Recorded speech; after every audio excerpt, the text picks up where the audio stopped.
Hello fellow makeup lovers, how are you guys doing today? I am very excited for this video because we're going to be doing a tag.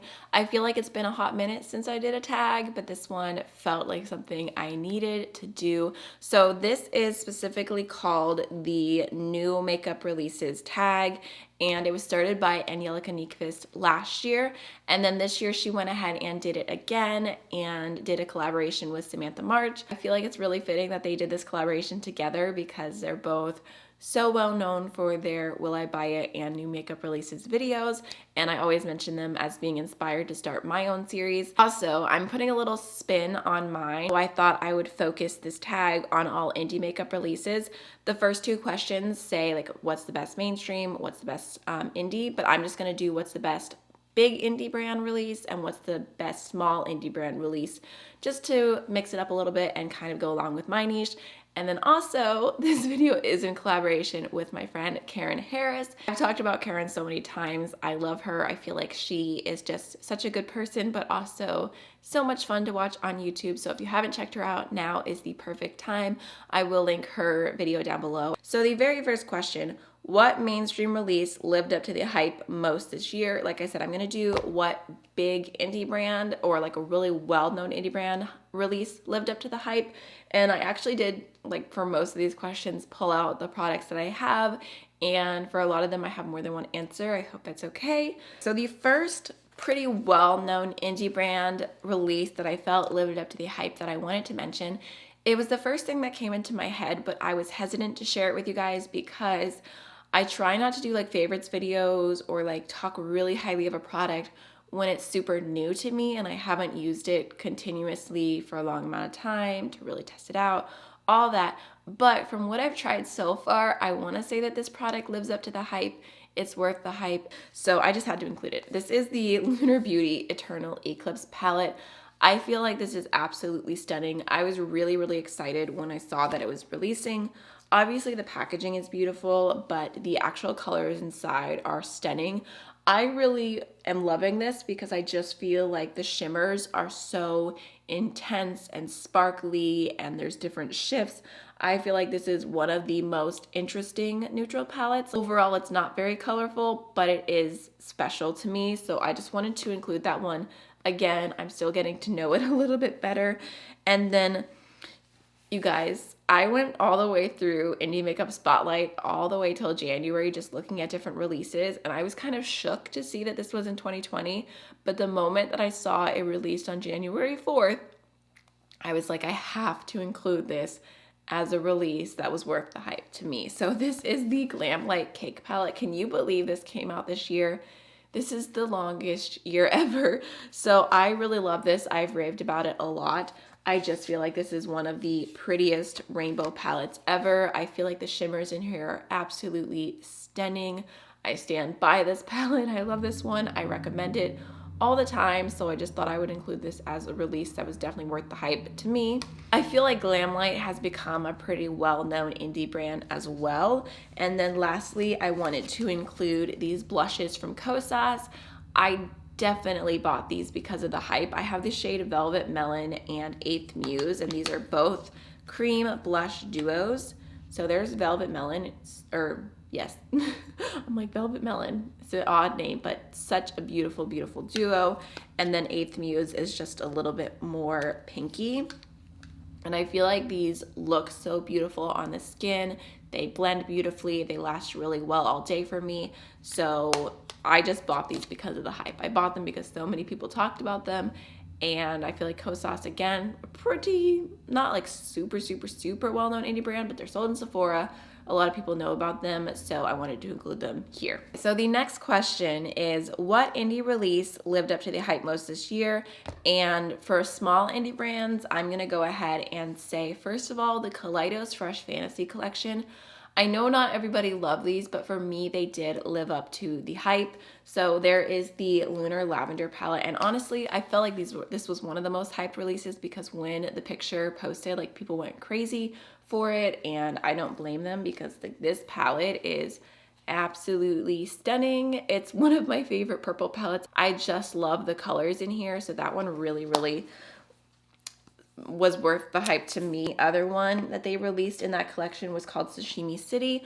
This isn't exactly my personal preference as much because it's just very, very soft neutral, but I do like it. Every look I've done with it I think is beautiful. The shimmers in here are stunning. And then also another small brand. Angie mentioned this one, but I just had to throw it in there. I feel like the Propa Beauty lipsticks are definitely worth the hype. It's just kind of funny how quickly they blew up, but it makes sense because they had such an amazing purpose. But I just remember getting like a few DMs about them, like, oh, you should try this brand, you know, and I was thinking, oh, maybe I'll wait for a sale.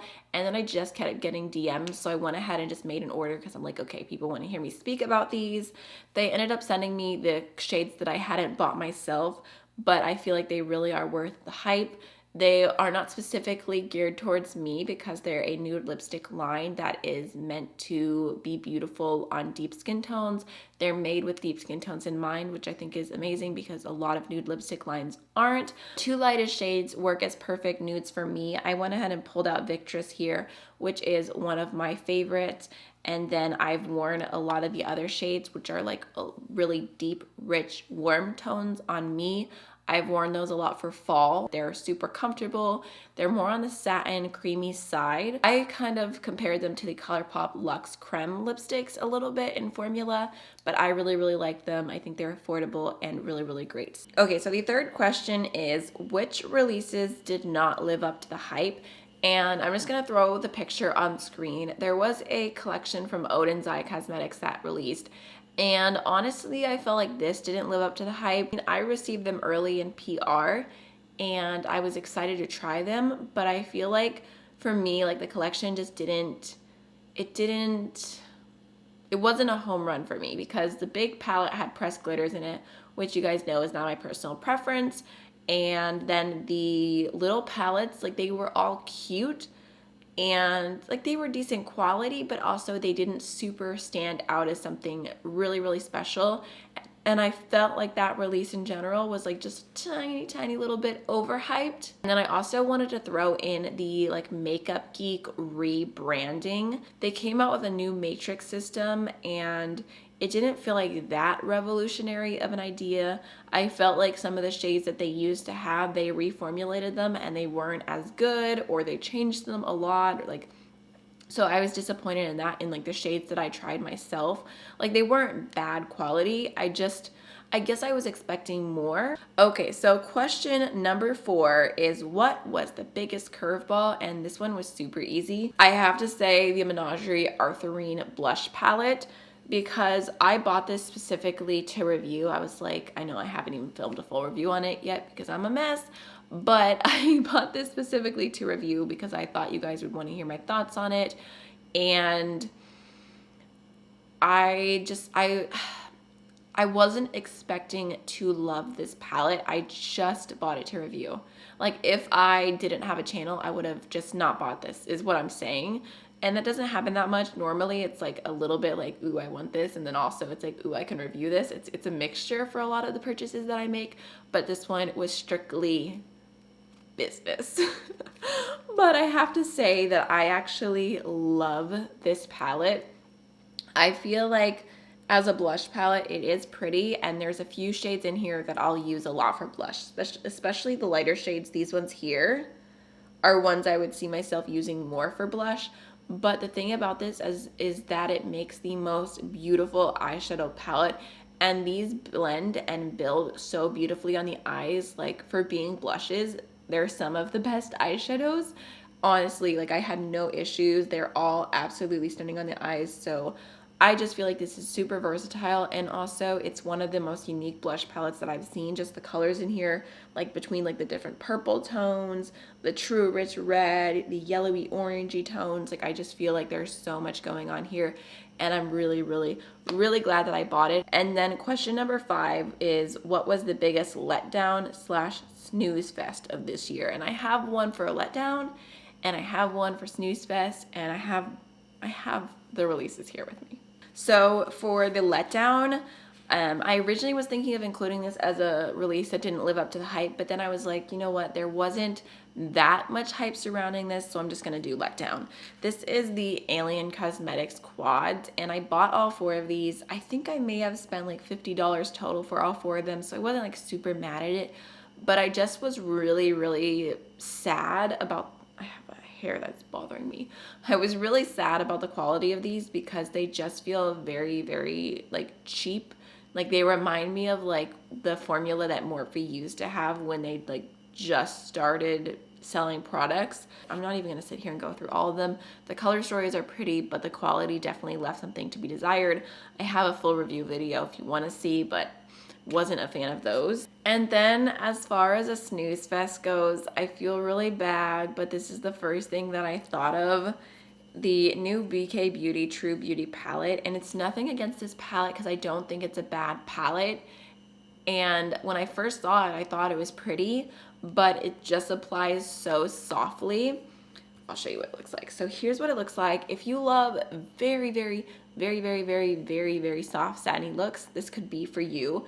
But for me, I feel like any look that I would get out of this would end up being a snooze fest is kind of where I'm at. Lisa J, the owner of BK Beauty, I love her brushes, and she's a makeup artist. She like really focuses on like that really like natural beauty, which isn't something I focus on as much. So we just have different personal preferences. Question number 6 is, what was the best holiday release this year? And I had to think about this one for a little bit because I really didn't try that much holiday releases. Like the only thing I can think of is I got the foodie box from Glamlight, the holiday edition, but I haven't even opened that yet, so I definitely can't say that. And then most other holiday releases, I mean, I know there's been a lot of like mainstream ones, but nothing spoke to me. So the only thing I can say, and I think that they're independently owned by Selena Gomez. From the research that I did, I couldn't find someone else who owned the brand. I know that she has like a lot of people working under her and all that stuff, but I couldn't find anyone else, so I'm just gonna throw this in here. I felt like the Rare Beauty holiday sets were so good.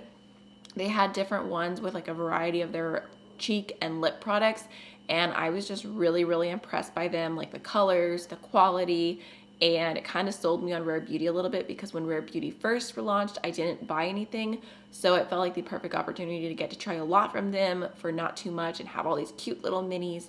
So I definitely think I would say Rare Beauty's holiday sets, just all 3 of them, because I got all 3 of them. I love all 3 of them. I think they were really nice. I can leave the video I did in the cards here in case you want to see. I'm not sure if they're still available. If they are, I'll link them down below.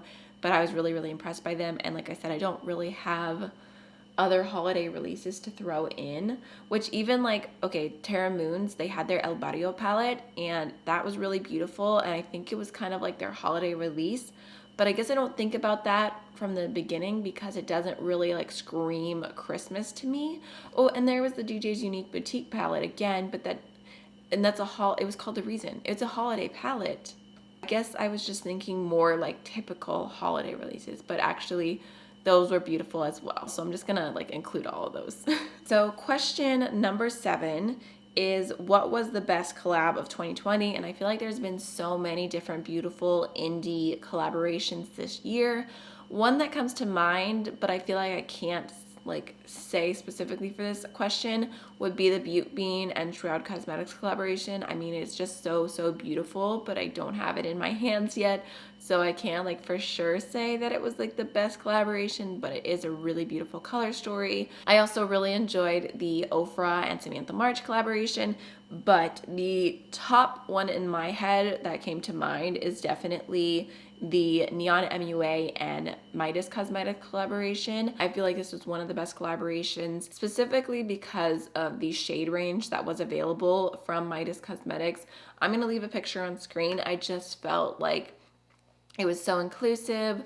It was a collaboration with a Black man in beauty. So I felt like the collaboration was special in itself, but also for me and my personal use, just using the shade Dawn, which is the lightest one, I felt like this was unique for me because I don't really have face palettes where I have a highlight, a blush, and a bronzer that perfectly match my fair skin tone, and I feel like I can get all of this out of this palette. I also feel like the powders blend really, really nicely on the skin, and this highlight here is a Super Shock Cheek formula. It's just so intense and beautiful. In fact, I could even just add a little on. I feel like I could use some of this right now. Like, it is just one of the most beautiful highlights. So I had to mention this as a favorite collaboration. I feel like it was just so well done. And then also, because I'm terrible at picking one thing, I wanted to include the Mel Cosmetics. This is not the first time I've done this. I had to edit that out of a video before. I was like, the Mel Cosmetics. The Mel Thompson and Sydney Grace Cosmetics palette. This is the Tiny Marvels palette. I just personally love this palette because I feel like it's so fun and soft at the same time. The shimmers in here are absolutely stunning. This shade Firebutt is one of my favorite shades from Sydney Grace ever. It is the most beautiful, like, silvery olive tone. So I reach for this a lot. I really, really love the quality, and also I feel like the color story is very unique. So just wanted to throw that in. It's been a favorite for sure. Okay, so question number 8 is, what are your predictions for releases during next year?